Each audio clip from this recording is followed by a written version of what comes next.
Assalamualaikum warahmatullahi wabarakatuh. Kembali lagi di channel Berita Mistis. Untuk kisah kali ini ada sebuah cerita yang diambil dari tulisannya Om Ras. Sebuah kisah yang berjudul Dendam untuk Pelaku Pemerkosa Anakku. Sebelum kita masuk ke ceritanya, tekan dulu tombol like video ini dan jangan lupa tekan juga tombol subscribe channel ini dan nyalakan juga lonceng notifikasinya agar tidak ketinggalan cerita-cerita baru dari channel ini. Dan bagi teman-teman yang ingin membaca langsung ceritanya, nanti silahkan saja kunjungi linknya yang nanti akan saya sertakan di kolom deskripsi. Dan seperti apa untuk kisah kali ini? Langsung saja kita simak berikut ini.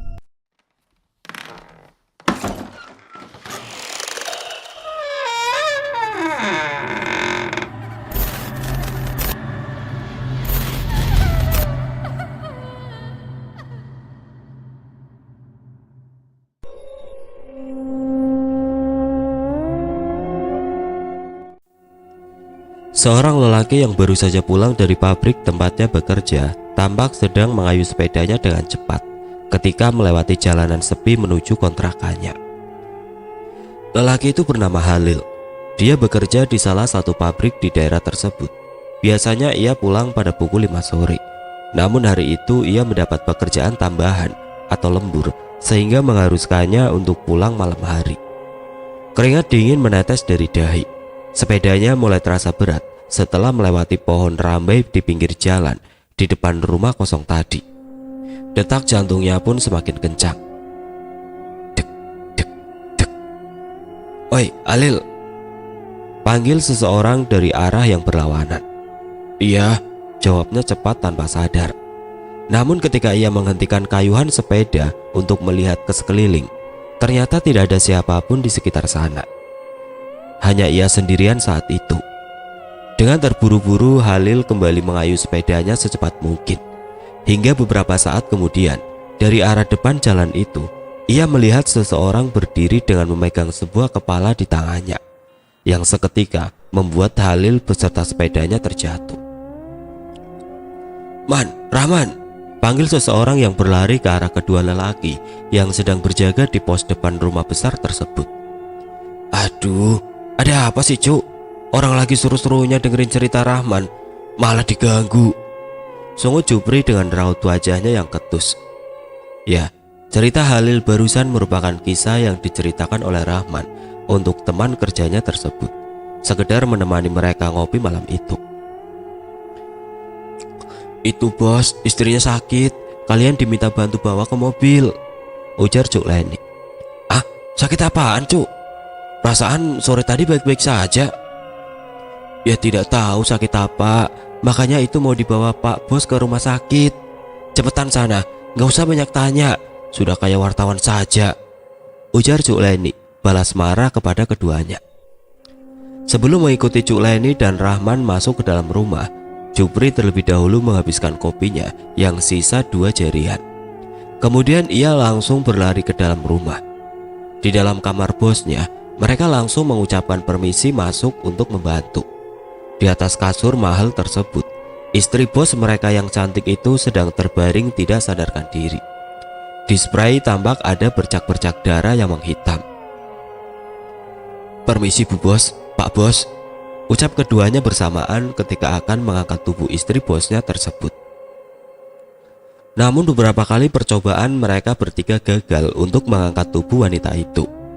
Tubuhnya terasa sangatlah berat, padahal kalau dilihat, berat badan wanita itu paling hanya 50 kilograman. Tapi entah kenapa yang mereka rasakan seperti berpikul-pikul beratnya. Rahman menatap Jepri yang memberikan kode padanya. "Bagaimana kalau mantrinya saja yang kita panggil ke rumah Pak?" tanya Rahman. Lelaki itu menarik nafas panjang, lalu kemudian ia mengangguk, karena ia sendiri pun merasa sangat tidak kuat untuk mengangkat tubuh istrinya. Lalu Jepri bergegas keluar. Ia sendiri yang akan memanggil Pak Mantri ke rumah. Sesampainya di pos, Jepri langsung mengambil kunci motor Beat karbu hitam kesayangannya yang tergantung di dinding pos. Lalu ia membuka sedikit pagar untuk jalan keluar motornya. Tidak menunggu lama, ia bersama motor kesayangannya itu pun sudah melaju di jalanan sepi komplek perumahan tersebut. Tidak lama ketika ia keluar dari jalanan komplek, ia melihat rombongan penjual nasi goreng di pinggir jalan yang tampak ramai pembeli. Aroma wangi nasi goreng itu membuatnya menelan ludah. Beberapa saat kemudian, Jepri pun akhirnya tiba di rumah Pak Mantri. Rumah itu tampak sepi, namun dari tirai putih yang menutupi kaca rumah tersebut, ia bisa melihat cahaya TV yang menyala. Setelah mengetuk beberapa kali, keluarlah seorang lelaki berusia 40 tahunan. Dialah Pak Mantri yang bernama Riyadi. "Ada yang bisa saya bantu?" "Iya Pak Mantri, istri bos saya sakit. Apakah Pak Mantri bisa mendatangi ke rumah bos saya?" "Siapa bosmu?" "Pak Ferdi Jaya." Mantri itu langsung mengangguk begitu mendengar nama tersebut. Siapa yang tidak kenal nama itu? Salah satu orang ternama dan terpandang di daerah tersebut. Nama sudah diganti agar tidak menimbulkan masalah bagi narasumber dan Om Ras sendiri. "Baik, tunggu sebentar ya," ujar Pak Mantri, lalu kembali masuk ke dalam rumah. Tidak lama kemudian beliau keluar lagi dengan memakai jaket dan kacamatanya. Mereka berdua beriringan menuju ke rumah Pak Ferdi, dan ketika sampai di depan pagar, Jepri langsung membukakan pagar untuk Pak Mantri dan motornya. Setelah Pak Mantri masuk, barulah Jepri juga masuk. Namun saat akan menutup pintu pagar, Jepri melihat sekelebat bayangan putih yang menghilang di balik pohon di seberang jalan. Ketika bulu tengkuknya mulai merinding, cepat-cepat Jepri menutup pintu pagar dan menguncinya. Ia juga bergegas lari memasuki rumah. Dilihatnya Rahman yang sedang duduk lesehan di depan kamar bos mereka. "Aku melihat ada sesuatu berwarna putih. Sut, langsung menghilang di balik pohon seberang jalan itu, Man," bisik Jepri seraya memeragakan bagaimana sosok putih-putih itu melintas dan menghilang. Rahman tetap terdiam, tidak menggubris cerita Jepri. "Kau kenapa, Man?" Rahman menggeleng, namun raut wajahnya menunjukkan ada sesuatu yang mengejutkan baru saja terjadi. "Aku melihat bu bos muntah darah dan paku, Jep. Jelas itu bukan penyakit medis," bisik Rahman. "Ah, serius?" Rahman mengangguk. Di dalam kamar, Pak Mantri mengatakan kalau kemungkinan istri Pak Ferdi itu terkena penyakit paru-paru dan disarankan untuk segera membawanya ke rumah sakit agar bisa diperiksa lebih lanjut. Sebab alat-alat yang Pak Mantri bawa hanyalah alat-alat biasa saja, seperti beberapa jenis obat-obatan dan tensimeter. "Maaf Pak Bos, berarti kita bisa meminta bantuan Pak Mantri untuk mengangkat Bu Bos ke mobil," ujar Rahman. Pak Ferdi mengangguk dan meminta tolong pada Pak Mantri untuk membantu mereka mengangkat istrinya. Awalnya Pak Mantri kebingungan, namun karena yang meminta tolong adalah orang terpandang yang banyak uang, tentu Pak Mantri tidak berani menolak. Meski ia merasa aneh, kenapa harus berempat mengangkat wanita selangsing istri Pak Ferdi itu. Akan tetapi raut wajahnya seketika berubah ketika mengangkat tubuh wanita tersebut. Beratnya sama sekali berbeda dengan apa yang ia bayangkan. Tapi Pak Mantri tidak berani berkata apa-apa. Ia mencoba sekuat tenaga agar tubuh istri Pak Ferdi bisa terangkat. Alhasil meski kesusahan, mereka berempat akhirnya berhasil membawa tubuh istri Pak Ferdi ke dalam mobil. Dengan ditemani Cuk Leni, mereka pun melaju menuju rumah sakit, meninggalkan Rahman, Jepri, dan Pak Mantri yang masih ngos-ngosan mengatur nafas. "Kalau begitu, saya pamit pulang ya. Sampaikan rasa terima kasih saya pada Pak Ferdi," ujar Pak Mantri seraya mengantongi uang yang diberikan oleh Pak Ferdi tadi. Setelah kepergian Pak Mantri, Rahman langsung berlari ke arah rumah. Setelah menutup pintu rumah tersebut, Rahman kembali ke pos jaga. Ketika baru saja duduk, Jepri langsung memberondong Rahman dengan pertanyaan. "Serius Man, tadi kau melihat bu bos muntah paku?" "Iya, tapi oleh Pak Ferdi, paku-paku itu langsung dibuang." "Serem juga ya. Berarti ada kemungkinan kalau bu bos terkena santet, iya kan? Secara mereka kan kaya raya, jelas pasti banyak saingan dan orang-orang yang iri," ujar Jepri. Rahman menatap Jepri sebentar, lalu ia kembali mengalihkan pandangannya ke arah lain. "Entahlah Jep, tapi kalau memang itu ulah saingannya, kenapa malah bu bos yang kena? Kenapa tidak sekalian pak bosnya?" "Ah, pikiranmu pendek sekali, seperti sumbu petasan. Ya jelaslah istrinya yang paling dulu dijadikan target. Sebab kau tahu kan, Pak Bos itu sangat sayang dengan anak istrinya. Jadi kalau sampai salah satu dari anak istrinya kenapa-napa, itu pasti akan berpengaruh besar terhadap kinerja Pak Bos. Rahman mengangguk. Ia memahami maksud perkataan Jepri.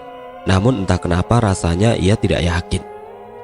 Sementara di rumah sakit, istri Pak Ferdi langsung ditangani. Pak Ferdi dan Cuk Leni duduk menunggu dengan cemas. Tidak henti-hentinya Cuk Leni berdoa untuk kesembuhan majikannya tersebut. Singkatnya, setelah menjalani perawatan di rumah sakit itu, istri Pak Ferdi mulai membaik. Namun penjelasan dari dokter tentang penyakit yang diderita oleh istrinya itu membuat Pak Ferdi dan Cuk Leni kaget. Bagaimana tidak? Karena setelah dicek berkali-kali, istri Pak Ferdi dinyatakan sehat dan normal. Sama sekali tidak mengidap penyakit berbahaya apapun. Sangat berbeda dengan apa yang terjadi. Jadi tidak ada penyakit paru-paru maupun penyakit lainnya, semuanya normal.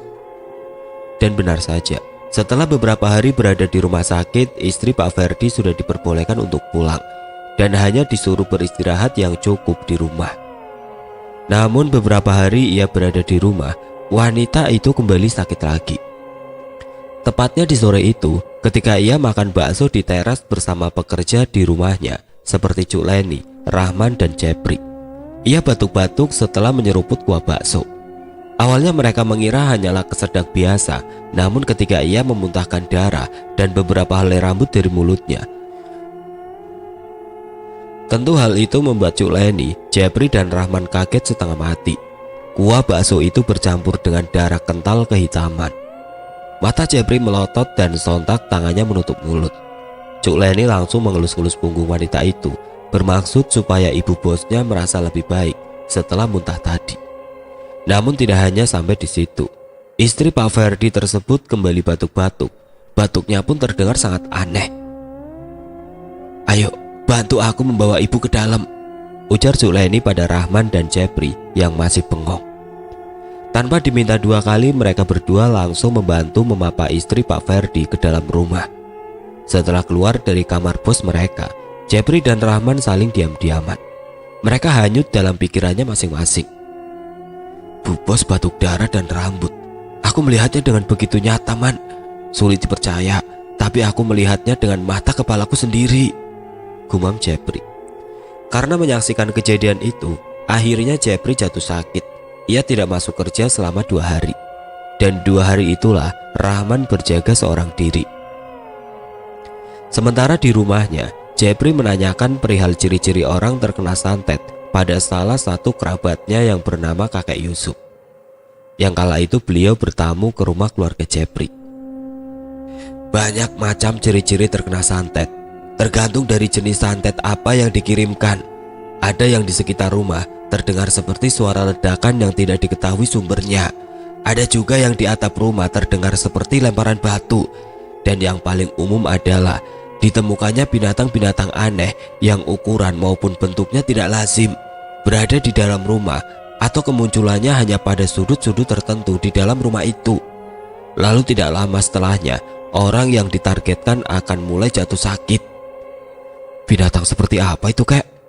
"Bermacam-macam. Bisa kelabang, bisa juga ulat, ular, kalajengking, atau binatang-binatang bersayap seperti belalang, atau yang biasanya disebut sangkalap kuyang. Binatang-binatang itulah yang sering dijadikan media pengantar santet di daerah kita ini." Jepri terdiam. "Kalau yang targetnya muntah darah lalu keluar paku atau rambut bercampur darah itu, kira-kira santet jenis apa, Kek?" "Aku tidak tahu pasti mengenai jenis-jenis santet. Tapi kalau sudah muntah darah beserta benda-benda tidak lazim seperti yang kamu katakan itu, tentunya penyantet bukanlah orang sembarangan." Jepri menelan ludahnya. Matanya menatap pada kepala rusa yang terpajang di dinding rumah. "Memangnya kenapa kau terus bertanya tentang santet? Siapa yang terkena santet?" "Bos tempat saya bekerja, Kek. Kemarin saya melihat langsung dengan mata kepala saya sendiri bagaimana beliau memuntahkan darah dan rambut itu." "Kalau orang kaya seperti itu, aku tidak heran kalau terkena santet." ujar kakak Yusuf seraya melepaskan peci jagang dari kepalanya. Malam itu beralih ke rumah Pak Ferdi. Rahman menyetel radio untuk menemaninya sewaktu berjaga di pos. Tiba-tiba lampu di rumah Pak Ferdi mati, padahal lampu-lampu lain di sekitarnya masih menyala seperti biasanya. Rahman beranjak dari duduknya dan langsung berjalan ke arah rumah. Ia takut kalau terjadi apa-apa pada majikannya. Namun sepertinya semua baik-baik saja. Tidak terdengar adanya suara-suara kegaduhan dari dalam. Rahman pun memutuskan untuk berkeliling rumah, memastikan bahwa semua pintu dan jendela masih dalam keadaan terkunci. Berbekal senter di tangannya, Rahman mulai berkeliling rumah. Senternya yang menyala terang ia arahkan ke sana kemari. Dan tidak lama kemudian, langkahnya terhenti ketika ia melihat seekor ular berwarna hitam legam melintas di depannya. Ular itu lalu menghilang ketika sampai di dinding tembok rumah Pak Ferdi, membuat bulu kuduknya seketika meremang. Lekas-lekas Rahman meneruskan langkahnya dan berusaha menganggap apa yang ia lihat tadi hanyalah sebagian dari halusinasinya saja. Akan tetapi kali ini langkahnya kembali terhenti ketika ia lagi-lagi melihat ular yang sama persis melintas di depannya. Rahman berusaha mencari-cari kayu di sekitarnya untuk mengusir ular aneh tersebut.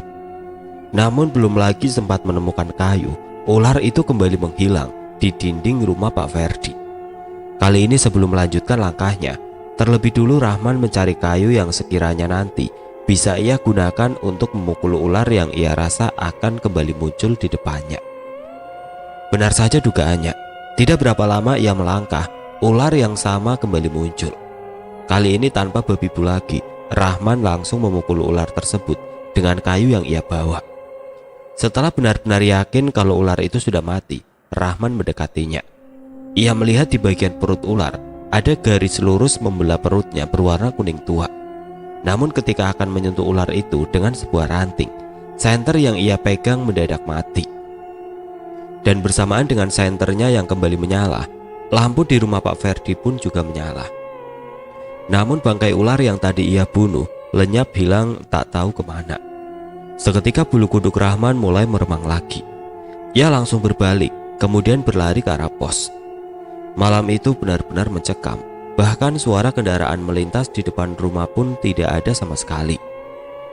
Jepri, bagaimana mungkin dia langsung jatuh sakit setelah melihat Bu Bos muntah darah waktu itu? Coba saja kalau kau ada di sini malam ini, tentu pos tidak sepi begini, gumam Rahman. Ketika ia hendak menyeruput kopinya yang tinggal sejari, Rahman tiba-tiba tersentak karena ia mendengar suara desisan ular persis di belakang tengkuknya.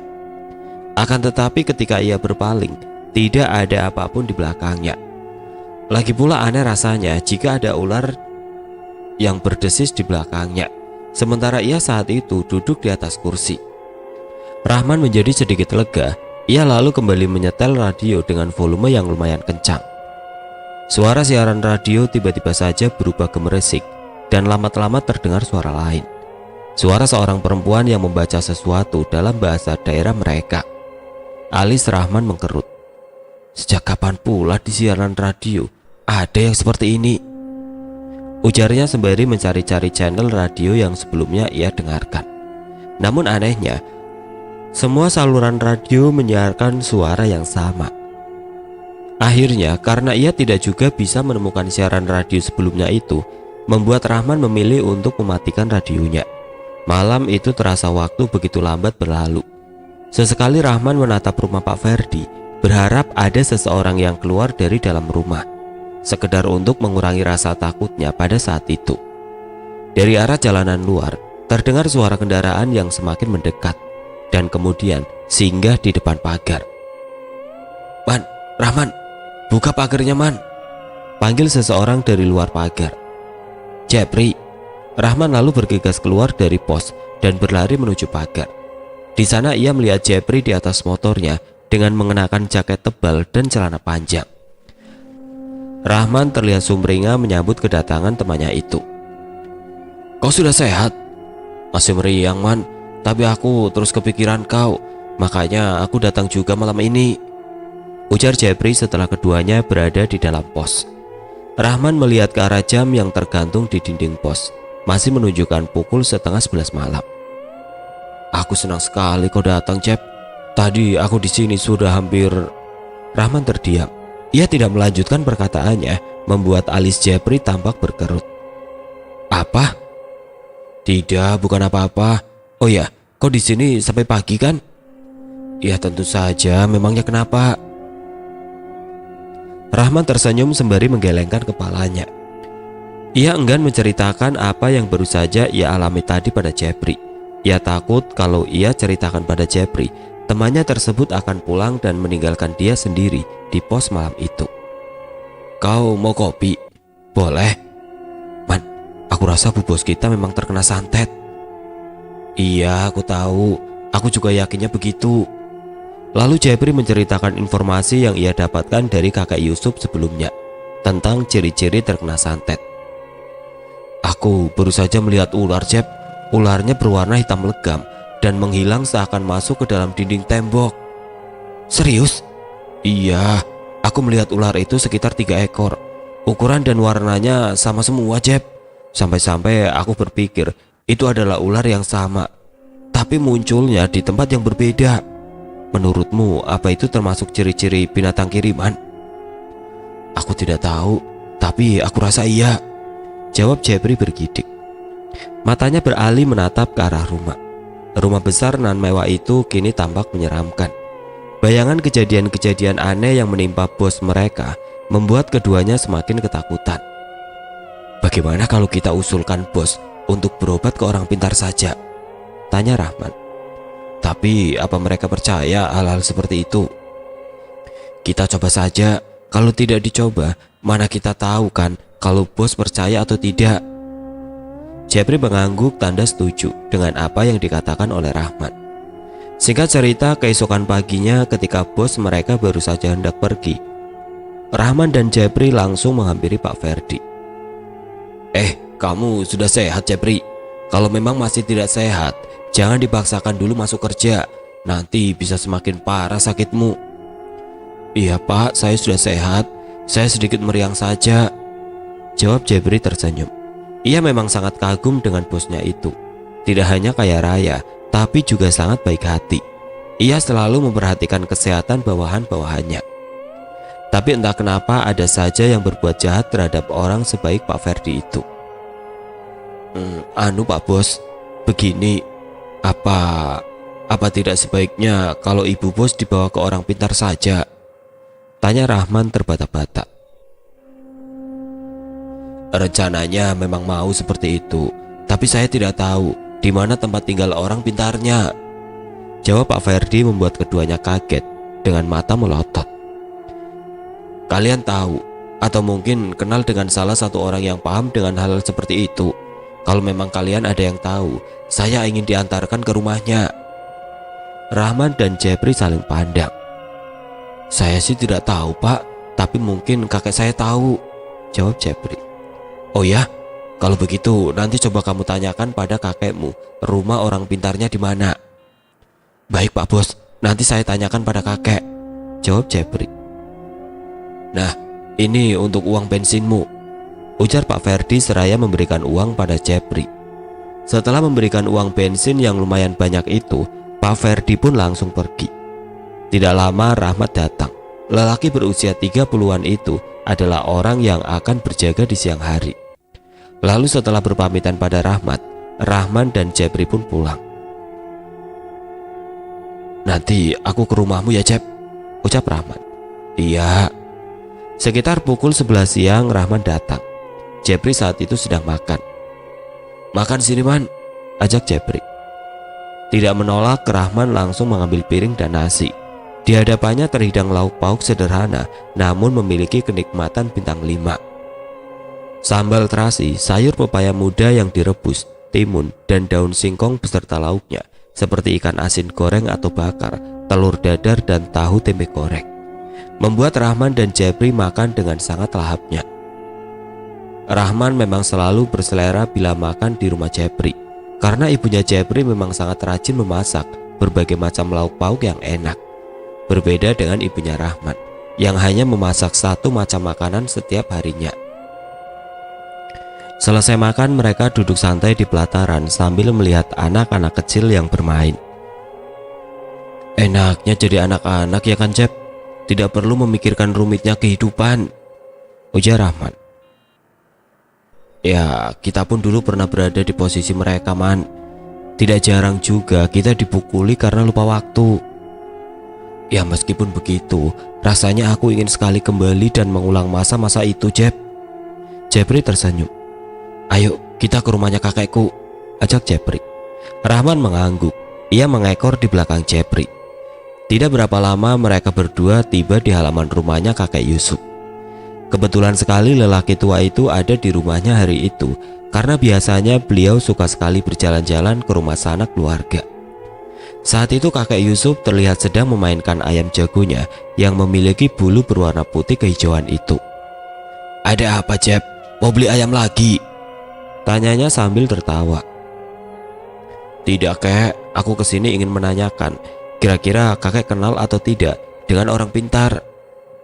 Tentu, aku kenal dengan banyak orang pintar seperti Pak Kades, Pak RT, anggota DPR pun aku juga kenal. Banyak orang-orang pintar kenalanku. Memangnya kenapa? Kau mau masuk perusahaan lewat jalur bantuan orang dalam? Astaga, bukan orang pintar yang seperti itu maksud aku, kek. Lah terus? Dukun, kek, dukun. Oh, dukun. Ah, dukun. Mau apa kalian menanyakan dukun padaku? Bos kami, kek. Bos kami mau membawa istrinya berobat. Kemarin kan padahal sudah aku ceritakan. Masa sudah lupa? Oh, perihal santet itu. Nah, iya itu. Coba kalian ke BN. Di sana ada kenalanku bernama Saruja. Maaf, nama sudah diganti atau disamarkan. Dia itu dulu bisa mengobati berbagai macam santet. Alamat tepatnya di mana, kek? Rumahnya dulu itu masuk ke hulu sungai. Butuh waktu sehari semalam untuk ke sana. Kakek masih ingat rumahnya di mana? Tentu aku ingat. Itu pun kalau dia masih hidup. Rahman dan Jepri kembali berpandangan. Naik motor ke sana apa bisa, kek? Naik motor katamu. Naik perahu saja susah. Bagaimana ceritanya naik motor? Dulu jalanan menuju ke daerah yang disebut kakek Yusuf tersebut memang sangat rusak dan sebagian masih dalam proses pembangunan. Jadi ke sana lewat apa? Ya lewat jalur air.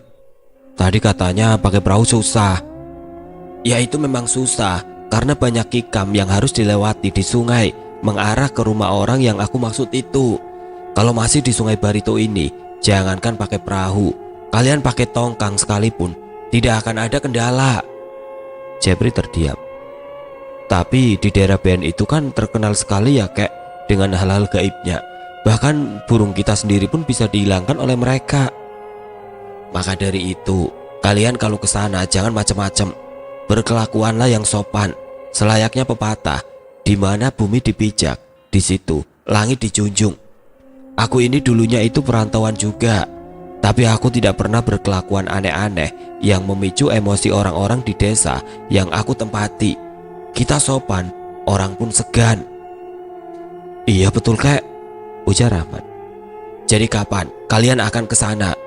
Tanya kakek Yusuf. Wah, kami tidak tahu juga, kek. Yang pasti kami akan sampaikan dulu tentang ini ke bos kami.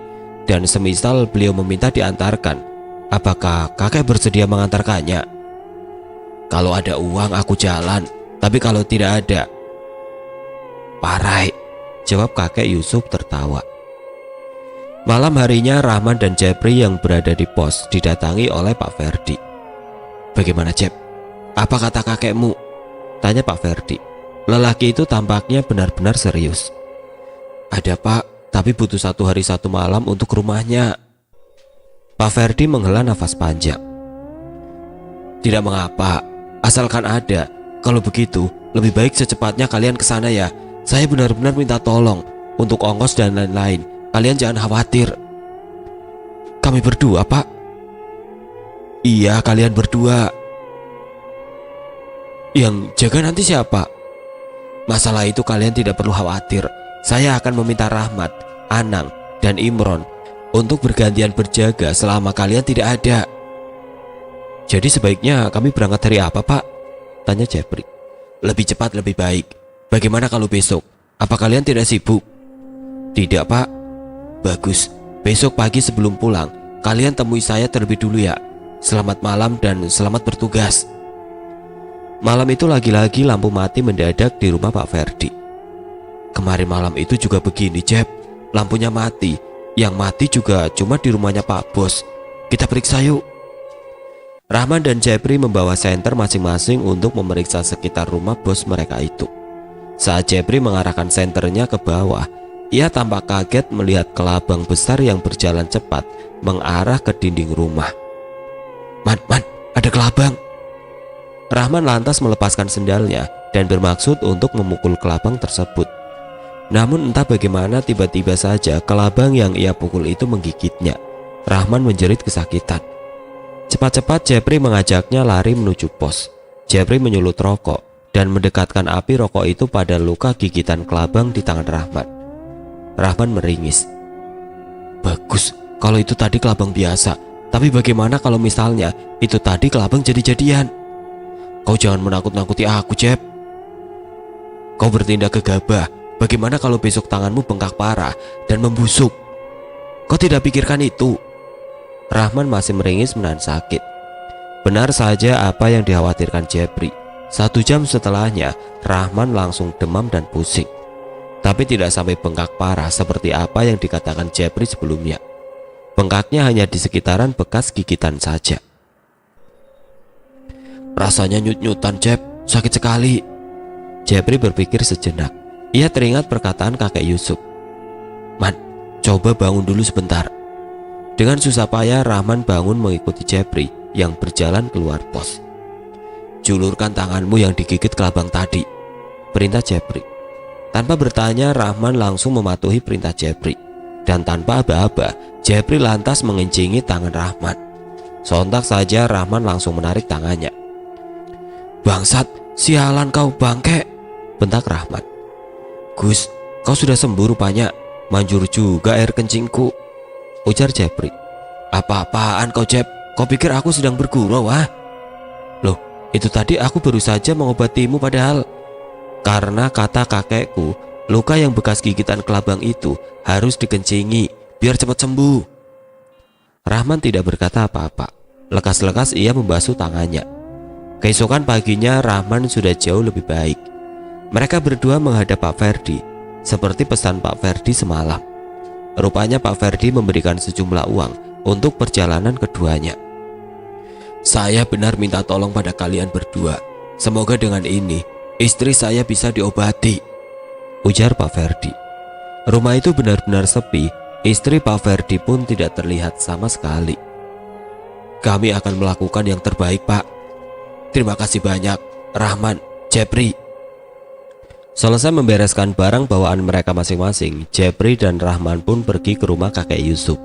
Setelah memberikan sejumlah uang pada kakek Yusuf, mereka bertiga pun akhirnya berangkat menuju BN. Mereka berangkat menggunakan JIS atau perahu mesin. Mereka melaju di bawah terik matahari. Mereka hanya singgah ketika perut mulai terasa keroncongan. Kau baik-baik saja, Man? Tanya kakek Yusuf pada Rahman yang tampak pucat dan tidak nafsu makan. Iya, kek, saya baik-baik saja, hanya sedikit pusing, jawab Rahman. Harusnya kau tidak usah ikut saja, Man. Badanmu panas begini, wajahmu juga pucat sekali, ujar Jeffrey. Tidak apa-apa, Jeff, aku baik-baik saja. Cis yang membawa mereka mulai memasuki sungai kecil. Di kiri dan kanan sungai itu hanya pohon-pohon besar dan tinggi, tidak ada rumah ataupun perkebunan di sana. Tadi di BN, kenapa cuma lewat saja, kek? Tanya Jeffrey. Kita kan mau ke rumahnya temanku itu. Nah, jalan menuju rumahnya memang lewat sungai ini. Dan sungai ini memang masih masuk wilayah BN. Jeffrey mengangguk. Hari sudah mulai sore. Cis yang dikemudikan kakek Yusuf perlahan ke pinggir. Kita tidak bisa melanjutkan perjalanan malam ini lewat sungai ini. Di hulu banyak kikam yang bisa membuat kita karam. Jadi kita akan menginap di sini saja untuk malam ini, ujar kakek Yusuf. Di pinggir sungai ini, kek? Tanya Jeffrey memastikan. Kakek Yusuf mengangguk. "Ikat tali cisnya, Jepri," perintah kakek Yusuf. Jepri melompat turun. Ia langsung menarik cis ke arah pohon mondo yang menjuntai ke air untuk mengikat tali cis pada pohon tersebut. "Nah, di situ bersih, tidak ada kayu-kayuan ataupun tumbuhan. Bagus untuk mendirikan pondok," ujar kakek Yusuf menunjuk ke pinggir sungai. "Tapi kami tidak bawa terpal, kek." "Itu ada di depan. Kau tinggal buat saja pondoknya. Aku mau mencoba memasang pancing di hilir tadi." Akhirnya mau tidak mau Jepri mulai membuat pondok untuk mereka beristirahat, sementara Rahman tiduran di dalam cis. Saat pondok sederhana itu selesai dibuat, kakek Yusuf kembali membawa beberapa ekor ikan baung yang lumayan besar hasil pancingannya. "Banyak sekali ikannya di sana, Jep. Lihat, aku dapat banyak." "Iya, kek. Nah, sekarang aku mau masak nasi dulu," ujar Jepri. Jepri berjalan ke arah cis untuk mengambil beras mereka. Tampak Rahman masih tertidur nyenyak di dalam cis. "Man, pondok kita sudah selesai. Jadi lebih baik kau pindah tidur di pondok saja," ujar Jepri membangunkan temannya itu. "Maaf ya, Jep. Aku tidak membantumu." Hari sudah gelap ketika nasi yang dimasak oleh Jepri hampir matang. Sementara kakek Yusuf sibuk membakar ikan baung untuk lauk makan mereka malam itu. Ketika nasi dan ikan baung bakar sudah siap santap, mereka bertiga pun makan dengan lahap. Kakek Yusuf makan dengan kuah air sungai yang dikasih sedikit garam. Selesai makan, mereka bertiga beristirahat. Akan tetapi saat tengah malam, Jepri terbangun karena perutnya sakit ingin BAB. Namun saat selesai BAB, Jepri mencium aroma kencur yang sangat menyengat dari dalam hutan. Ia mengingat-ingat pertanda apakah gerangan bau kencur itu. Dan ketika ia teringat akan sesuatu, Jepri lantas berlari ke arah pondok, membangunkan kakek Yusuf dan Rahman yang masih terlelap. Wajahnya pucat sekali, apalagi saat ia menyadari bahwa hanya mereka bertiga yang berada di tempat itu. "Ada apa?" tanya kakek Yusuf gusar. Ada ikan menyambar kotoranku tadi," ujar Jepri terbata. Kakek Yusuf yang tahu maksud perkataan Jepri langsung duduk. Ia mengeluarkan seruas jari angau dari dalam kopiah jangangannya. Konon bau kencur yang menyengat di tengah hutan adalah pertanda adanya sosok makhluk halus yang biasa kita kenal dengan sebutan kuntilanak. Sementara jari angau adalah tumbuhan yang daunnya mirip serai dan memiliki bau khas yang sangat dibenci oleh kuntilanak. Kakek Yusuf meremas-remas jari angau tersebut dengan jarinya. Dan tidak lama kemudian, bau kencur yang tadi sangat menyengat kini mulai menghilang. Di hutan Kalimantan, kita tidak boleh menyebutkan nama-nama makhluk seperti kuntilanak dan lain-lain. Ataupun jika kita mendengar suara-suara yang aneh-aneh, kita tidak boleh sekalipun menegur ataupun menanyakan tentang suara itu. Jadi harus menggunakan kode yang hanya teman kita yang memahami. Untuk memberitahukan pada teman bahwa ada sesuatu yang tidak beres di sekitar kalian. Di hutan Kalimantan juga tidak boleh membakar acan, ikan baan, ikan saluang, ataupun ikan-ikan yang memiliki belang di sisiknya. Karena itu akan mengundang kawanan macan berdatangan. Macan yang dimaksud di sini bukan hewan buas, melainkan makhluk halus yang bisa memangsa manusia. Mereka biasanya berkawanan dan suka menyamar di antara manusia-manusia yang berada di hutan. Kalau sedang di hutan, kami biasanya menyebut mereka dengan sebutan buntut panjang atau awen buntut panjang. Jepri menarik nafas lega. Keesokan paginya setelah selesai sarapan, mereka pun kembali melanjutkan perjalanan. Benar saja apa yang dikatakan oleh kakek Yusuf kemarin. Baru beberapa ratus meter ke hulu, mereka sudah dihadapkan dengan Kiham. Untung saja kakek Yusuf sangat handal dalam melewati Kiham, sehingga mereka bertiga tidak perlu main sung atau mengangkat cis. Namun ketika tiba di Ongkong yang sudah sangat dekat dengan rumah Saruja, mereka bertiga terpaksa main sung atau mengangkat cis agar bisa melewati Ongkong tanpa merusak cis. Singkat cerita, sekitar pukul 4 sore kira-kira, mereka pun sampai di lanting kecil tempat Saruja meletakkan cis. Dan tidak jauh dari sana, terlihat sebuah rumah kayu yang lumayan tinggi berdiri. Kedatangan mereka disambut oleh gonggongan beberapa ekor anjing milik tuan rumah. Anjing itu tampak galak, namun ketika kakek Yusuf memperlihatkan telapak tangannya pada anjing-anjing itu, mereka pun mundur.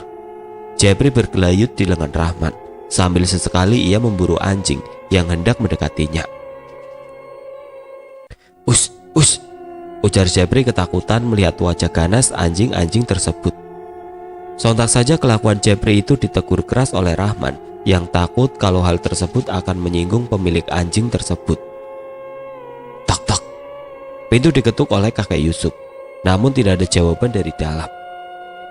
Kemana orangnya, kek? Tanya Rahman. Mungkin belum pulang dari kebun, jawab kakek Yusuf sembari duduk bersandar melepas lelah. Sekitar setengah jam menunggu, seorang wanita tua seumuran dengan kakek Yusuf datang dengan membawa lajung penuh sayur-sayuran seperti umbut dan lain-lain. Jepri dan Rahman saling pandang, tidak percaya kalau yang mereka datangi sejauh itu adalah seorang nenek tua. Ini benar orangnya, kek? Tanya Jepri memastikan. Ya, nenek tua itu tersenyum dan tampak sangat akrab mengobrol dengan kakek Yusuf. Aku sudah ada perasaan kalau akan ada tamu jauh yang datang kemari, makanya aku mencari sayur-sayuran untuk menjamu tamu-tamuku, ujar nenek Saruja. Apa kau yakin nenek ini bisa mengobati istri Pak Bosman? Tanya Jepri berbisik. Rahman menggeleng. Entahlah Jep, tapi kita jangan menilai seseorang hanya dari luarnya saja.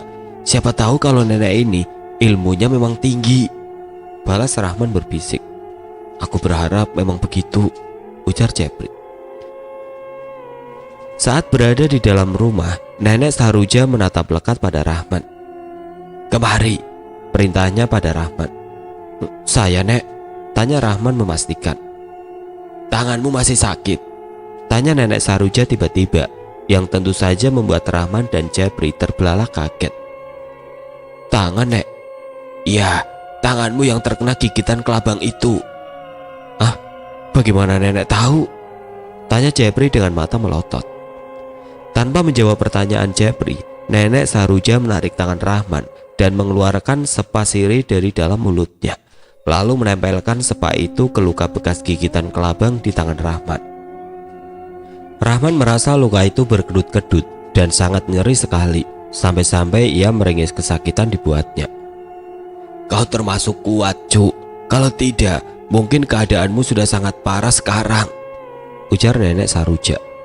Rahman tidak bertanya lebih lanjut, ia hanya bisa terdiam sambil sesekali meringis menahan sakit. Badanmu mungkin akan demam malam ini, jadi lebih baik kau beristirahatlah, ujar nenek Saruja lagi. Saat Rahman beristirahat, kakek Yusuf mulai menceritakan tentang maksud dan tujuannya ke sana. Sepanjang kakek Yusuf bercerita, nenek Saruja tidak berkata apa-apa. Ia hanya mendengarkan cerita itu dengan seksama. Bagaimana, Nek? Apa kira-kira nenek bisa pergi mengobati istri bos kami? Tanya Jepri memberanikan diri. Aku tidak bisa menjamin dia akan sembuh seketika, tapi aku akan coba mengobatinya, jawab nenek Saruja.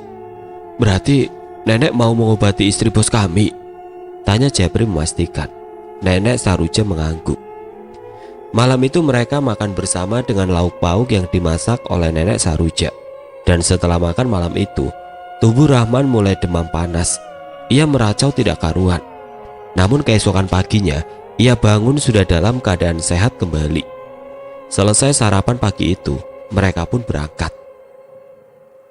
Nenek Saruja berangkat dengan menggunakan jisnya sendiri. Jepri dan Rahman sempat menawarkan diri agar salah satu dari mereka ikut jis nenek Saruja untuk menemani, setidaknya untuk membantu mensung atau mengangkat jis ketika melewati Ongkong.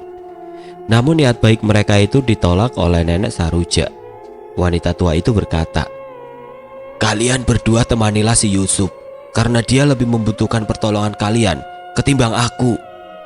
Singkatnya, ketika mereka bertiga sangat berhati-hati melewati Ongkong, nenek Saruja malah terlihat tetap tenang duduk di atas jis dan melewati Ongkong tanpa hambatan, membuat Rahman dan Jepri geleng-geleng kepala. Bagaimana? Apa kalian masih meragukan dia? Tanya kakek Yusuf. Tidak, kek. Kami benar-benar sudah salah sangka karena hanya menilai dari penampilan dan gender beliau saja, jawab Jeffrey. Mereka melanjutkan perjalanan dan hanya akan singgah di pinggiran sungai untuk makan. Singkat cerita, kedua jis itu sudah sampai di desa dan mereka tidak langsung pergi ke rumah Pak Ferdi dikarenakan Jeffrey dan Rahman yang kelelahan. Namun ketika mereka ke rumah Pak Ferdi, di sana sudah banyak sekali orang-orang yang berkumpul, terutamanya keluarga besar Pak Ferdi. Rupa-rupanya anak Pak Ferdi yang bersekolah dan tinggal di rumah mereka yang berada di kota lain itu meninggal dunia. Tubuhnya membiru dan kaku. Nenek Saruja mengatakan bahwa itu adalah parang maya. Berarti yang mengirimkan penyakit itu benar-benar menginginkan kehancuran keluarga Pak Ferdi. Tapi entah apa alasannya, sampai-sampai anak Pak Ferdi pun ikut menjadi korban. Kedatangan mereka saat itu tidak terlalu dihiraukan oleh Pak Ferdi, dan Jeffrey pun maklum, karena bagaimanapun tentu Pak Ferdi sangat sedih dan berduka atas kematian anaknya itu. Kira-kira apa yang membuat orang begitu ingin menghancurkan keluarga bos kami ya, Nek? Tanya Rahman. Dendam, tapi aku tidak bisa jelas melihat alasan dibalik dendam itu. Yang pasti, aku rasa tentu dendam itu sangat besar. 2 hari setelah kematian anaknya, hari itu Pak Ferdi datang ke rumah Jeffrey. Karena sakit istrinya semakin parah saja. Singkatnya, ketika melihat langsung keadaan istri Pak Ferdi itu, Nenek Saruja tampak tidak berkedip. Istri saya terkena santet kan? Tanya Pak Ferdi. Ya. Tapi apa masih bisa disembuhkan? Tanya Pak Ferdi penuh harap. Nenek Saruja menarik nafas panjang sebelum menjawab pertanyaan itu. Aku akan coba, tapi jangan terlalu berharap dengan hasilnya. Karena yang aku lihat, istrimu ini sudah sangat parah. Andai orang yang mengirimkan sakit ini ingin istrimu mati sekarang juga, maka istrimu akan mati. Pak Ferdi tertunduk. Raut wajahnya sangat sedih kala itu. Dan malam harinya, Nenek Saruja mulai mencoba mengobati istri Pak Ferdi. Segala sesuatu yang beliau butuhkan untuk ritual itu disiapkan secepat kilat oleh orang-orangnya Pak Ferdi. Rahman, Jeffrey, kakek Yusuf tidak mengetahui apa yang dilakukan oleh Nenek Saruja di dalam kamar tertutup itu. Mereka hanya bisa menunggu dengan perasaan was-was. Sekitar 1 jam, Nenek Saruja keluar dari dalam kamar. Raut wajahnya sangat berbeda dengan sebelumnya. Beliau memanggil Pak Ferdi untuk masuk ke dalam kamar. Membuat Jeffrey, Rahman dan kakek Yusuf saling pandang karena penasaran. Kira-kira apa yang mereka bicarakan? Tanya Jeffrey pada kakek Yusuf. Entah, coba kau intip sedikit, aku juga penasaran. Disuruh seperti itu tanpa pikir panjang lagi, Jeffrey langsung beranjak dari duduknya. Sayup-sayup ia mendengar Pak Ferdi memohon pada Nenek Saruja. Saya akan berikan apapun yang nenek minta, asal sembuhkan istri saya. Rumah, uang, mobil, atau apapun akan saya berikan untuk nenek, ujar Pak Ferdi memohon. Seperti kataku tadi, istrimu akan mati jika orang yang mengirimkan penyakit itu menginginkannya mati. Tapi dia tahu kalau kau meminta bantuanku, sehingga istrimu dibiarkan hidup, agar dari dia kita bisa tahu alasan dibalik semua ini. Maafkan saya, Nek, saya benar-benar minta maaf, ucap Pak Ferdi. Kau tidak perlu meminta maaf padaku, kau berbuat salah pada mereka, bukan kepadaku, sangga Nenek Saruja. Lalu apa yang harus saya lakukan? Datangi keluarga orang yang pernah kau sakiti itu, sujud dan minta maaflah pada mereka. Bertanggungjawabkan semua kesalahanmu. Aku rasa aku tidak bisa membantu lebih jauh lagi, ujar Nenek Saruja. Setelah berkata seperti itu, Nenek Saruja keluar dari dalam kamar dan berjalan ke arah kakek Yusuf, lalu mengajak mereka untuk segera pulang. Sepanjang perjalanan mereka berempat hanya terdiam. Hanya mata ketiganya yang saling beradu, memberikan kode agar salah satu di antara mereka mau menanyakan apa yang dari tadi mengganggu pikiran mereka pada Nenek Saruja. Apa kau tidak bisa membantu menyembuhkan istri Pak Ferdi itu, Jak? Tanya kakek Yusuf akhirnya. Nenek Saruja menarik nafas panjang, sebelum menjawab pertanyaan tersebut. Andai kau yang berada di posisiku, aku rasa kau pun akan melakukan hal yang sama, Sup. Maksudmu? Kesalahan itu bermula pada bos kalian itu sendiri, jawab Nenek Saroja menambah bingung ketiganya. Coba kau jelaskan secara rinci, Ja. Aku tidak mengerti apa maksud perkataanmu itu. Si Ferdi itu sudah melakukan sesuatu hal yang tidak akan mudah dimaafkan. Dia sudah memperkosa anak orang. Sampai akhirnya perempuan itu menghabisi nyawanya sendiri disebabkan karena telah mengandung. Jepri dan Rahman terperajat kaget mendengar hal itu. Mereka benar-benar tidak percaya, karena Pak Ferdi yang mereka kenal bukanlah orang yang seperti diceritakan oleh Nenek Saroja tersebut. Kami tidak percaya, Nek. Yang aku tahu kurang lebih begini. Perempuan itu baru lulus sekolah, dan seperti kebanyakan orang-orang yang baru lulus sekolah, dia mencoba peruntungan untuk melamar pekerjaan. Dan kebetulan di tempat bos kalian itu, dia diterima. Semuanya berjalan lancar. Upah pun dibayar selalu lancar, hingga akhirnya dia mendapat beberapa kesulitan dalam pekerjaan yang disebabkan oleh si Ferdi itu sendiri. Dia memberikan kesulitan-kesulitan dengan niat yang tidak baik terhadap perempuan itu. Hingga akhirnya rencana yang dia jalankan berhasil. Perempuan itu memohon-mohon agar tidak diberhentikan, dan dengan terpaksa mau melakukan apapun yang diminta oleh si Ferdi. Dasarnya memang lelaki biadab. Kesempatan itu tidak dia sia-siakan. Dia setubuhi perempuan itu berkali-kali sampai hamil. Dan akhirnya karena hal tersebut dan si Ferdi itu tidak mau bertanggung jawab, perempuan itu pun bunuh diri dan meninggalkan suatu pesan yang ditunjukkan untuk orang tuanya. Kemungkinan dalam pesan tersebut ia ceritakan semua yang pernah dia alami, dan hal itulah yang menimbulkan rasa dendam pada Ferdi. Salahnya, mereka justru melibatkan keluarga Ferdi yang tidak tahu apa-apa. Cerita Nenek Saroja terhenti kala mereka melihat seseorang berjalan dengan sempoyongan ke arah mereka. Rupanya itu adalah Julak Daim, lelaki sebatang kara tanpa keluarga yang hobinya mabuk-mabukan.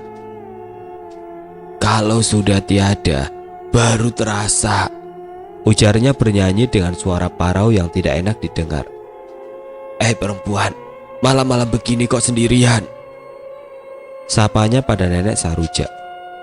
Daim, sudah tua bukannya taubat, malah makin menjadi, ujar kakek Yusuf. Lelaki yang dipanggil Julak Daim itu tertawa terbahak-bahak menatap kakek Yusuf.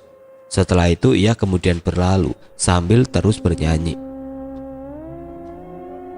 Malam ini dingin sekali. Pasti ini angin orang mati. Ayo kita makan enak lagi. Lama-lama terdengar suara Julak Daim. Kakek Yusuf banyak geleng-geleng kepala mendengar ucapan Julak Daim.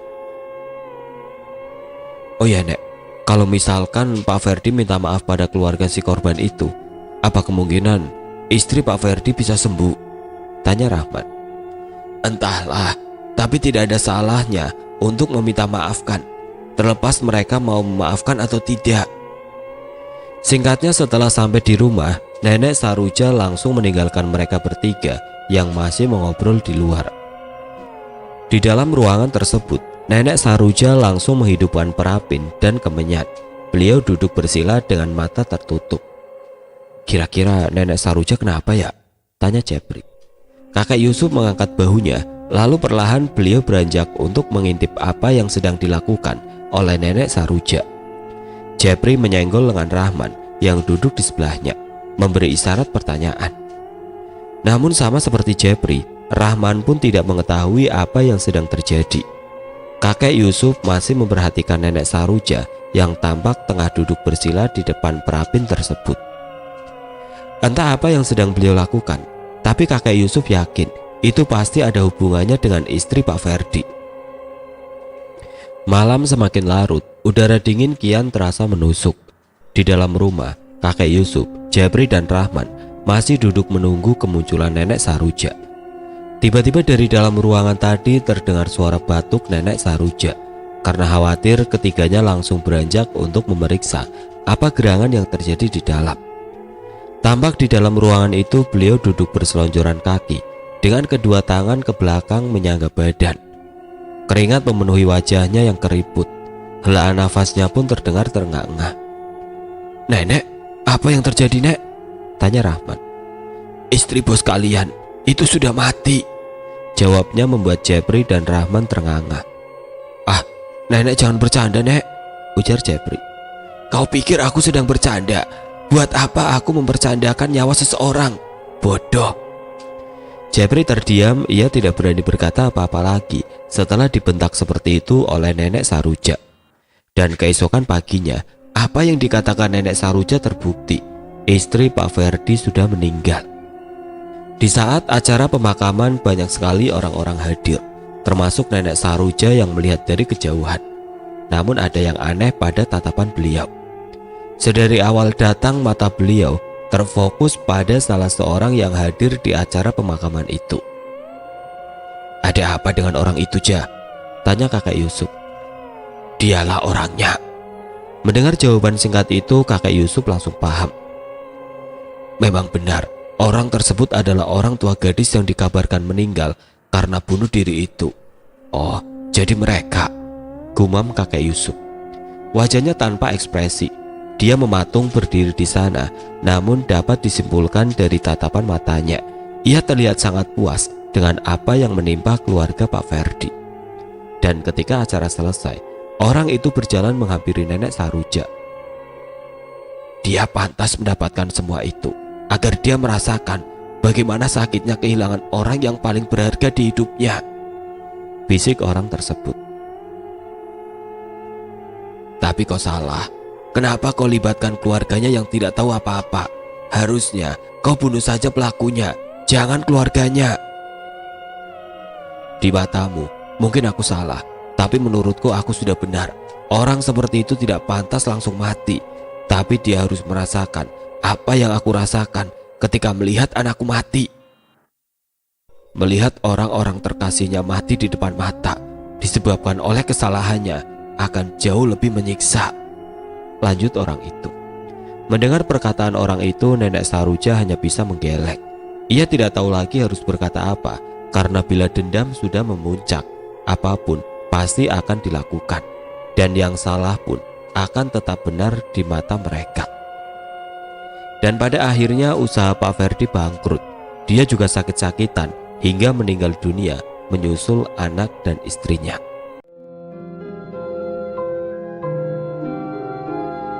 Oke teman-teman, sekian untuk kisah kali ini. Semoga apa yang sudah saya sampaikan dalam kisah ini dapat dijadikan pelajaran untuk kita semua. Dan bagi teman-teman yang baru bergabung, jangan lupa untuk like, komen, share, serta subscribe channel ini.